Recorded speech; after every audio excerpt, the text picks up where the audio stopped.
The Spirit International Amateur Golf Championship has quickly become a premier event for the top-ranked amateur golfers from around the world.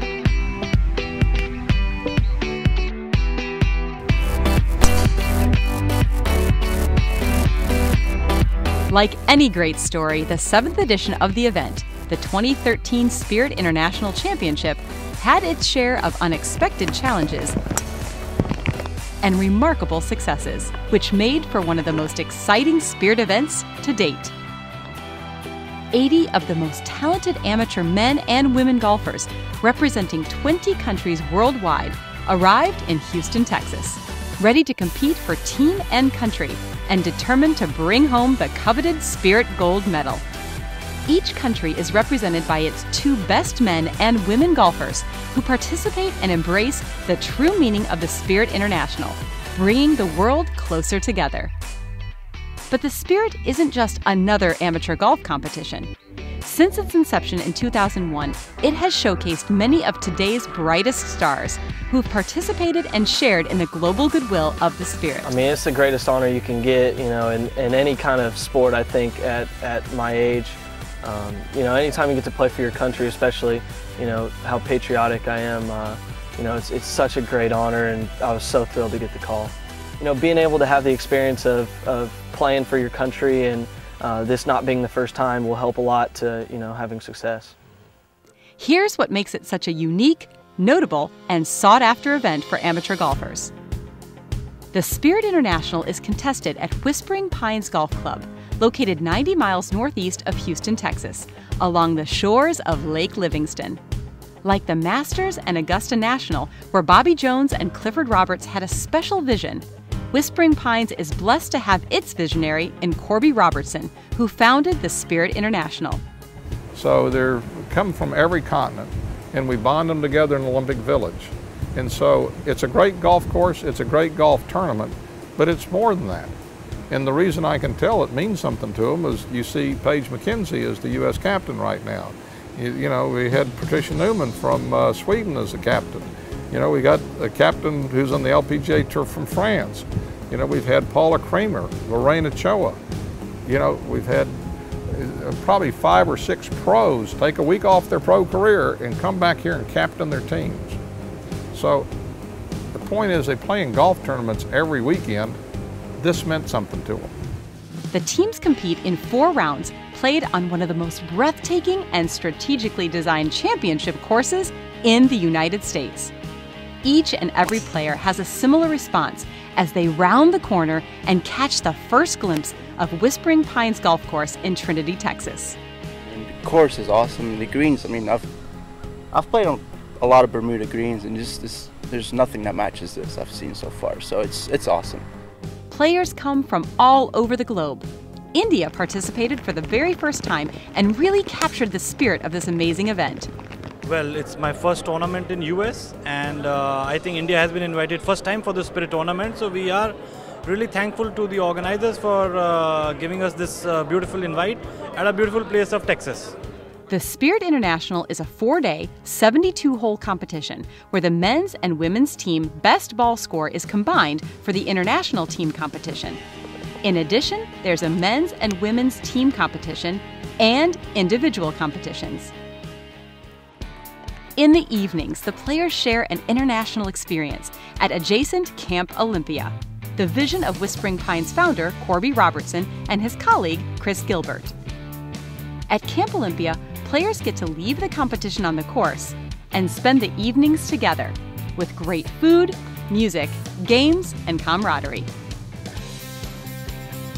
After traveling to Texas, some from the other side of the world, being welcomed with the global pageantry of the opening ceremonies, heading to Trinity, settling in, a day of practice with their teams, working with their captains on strategy, and spending some much-needed downtime with new friends. These 80 world-class golfers, some as young as 14, were focused and ready for the Spirit. But early in the morning on round 1, and for the first time in Spirit history, the skies opened up and poured down on the players, captains, caddies, and spectators. You'd think that the rain would dampen spirits, But because of the terrific staff and volunteers and the positive attitudes of the players, the day was spent regrouping, resting, and relaxing back at Camp Olympia. The break-in schedule gave us a chance to sit down with some of the team captains and Spirit leaders. Because as soon as I found out what it was about, I wanted to be a part of it.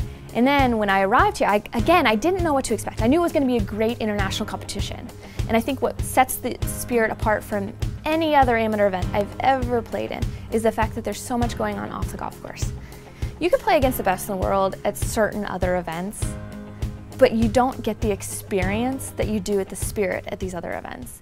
Day 2 arrived, and we watched in amazement as the skilled grounds crew swiftly cleared and prepared the course in record time. Thanks to a gallant effort by Mike Diekoff, Director of Agronomy, and his all-world crew, play was resumed just hours after receiving 7 inches of rain. By early afternoon, the sun was shining bright, as was the leaderboard, and the players resumed round 1. With the resumption of play came live updates on our exclusive webcast, broadcast around the world through our partnership with Roku. This web stream, along with real-time and continuous video features, highlights, and social media updates, showed hole coverage from holes 13 through 18 and included analysts and coverage from our broadcast talent team of Will Haskett and Mark Immelman. 2013 also featured live updates from the Golf Channel.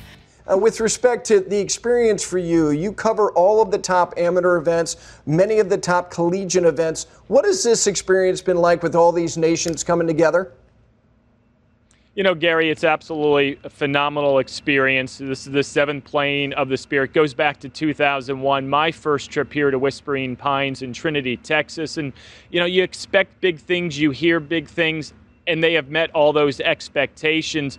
It starts with Corby Robertson, the visionary for this. He started Camp Olympia back in 1968, and he had a dream, and he made it happen. A lot of people can say it, but he actually executed the plan. Eric Fredrickson, the tournament director, Chris Rowe, the head professional here. You know, how about Deke, the superintendent? All the rain that they had, nearly 7 inches in a 24-hour window to get this golf course playable and have one of the great amateur events in the world pretty much go off without a hitch. It's so impressive, and we've seen the festivities. It really is something that creates memories for a lifetime. It is more than golf. It truly is an experience, and it's been a lot of fun being a part of it for the last few days. Well, thank you for all the information. We look forward to you putting a bow on this for us on Morning Drive tomorrow. There's Steve Burkowski, our college golf insider, and really an expert when it comes to the amateur game as well.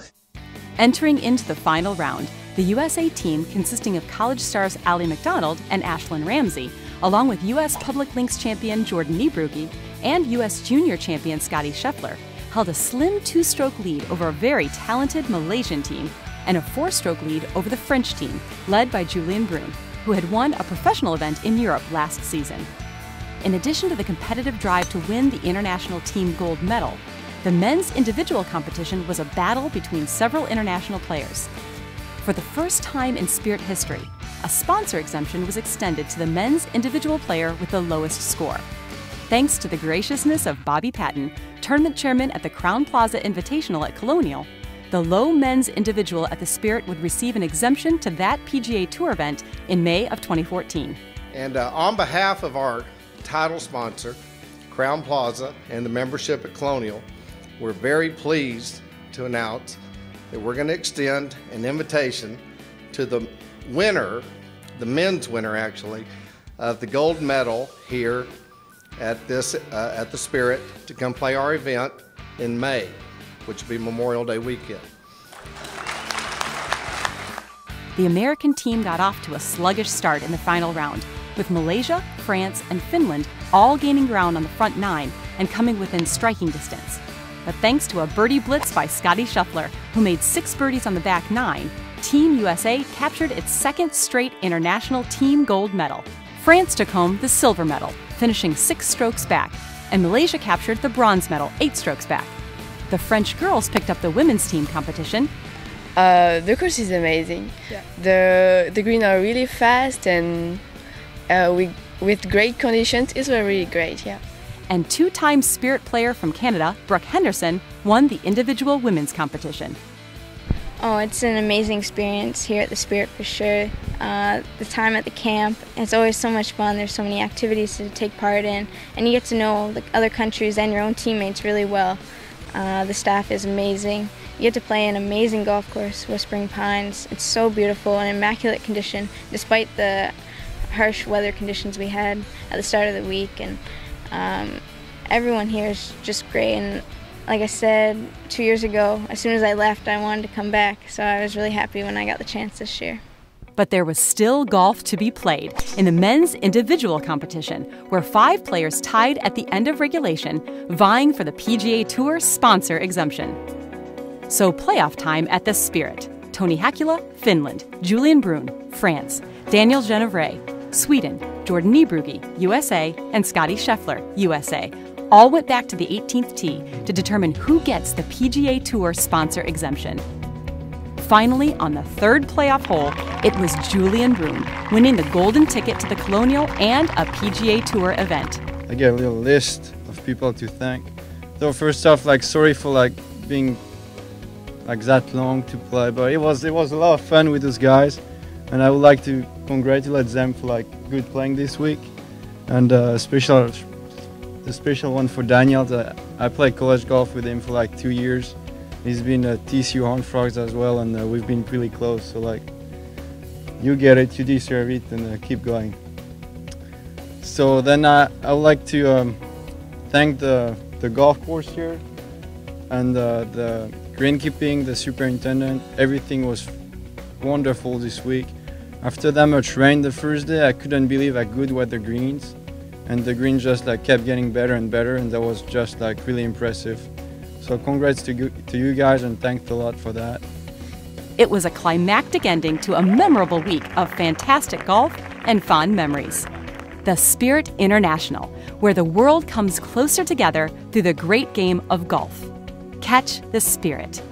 Complete results, scores, highlights, and videos can be found at thespiritgolf.com and at the Spirit blog, thespiritblog.com, where you can stay up to date on all of the latest news and information as we reflect on 2013's exciting competition and look forward to the Spirit International Championship of 2015.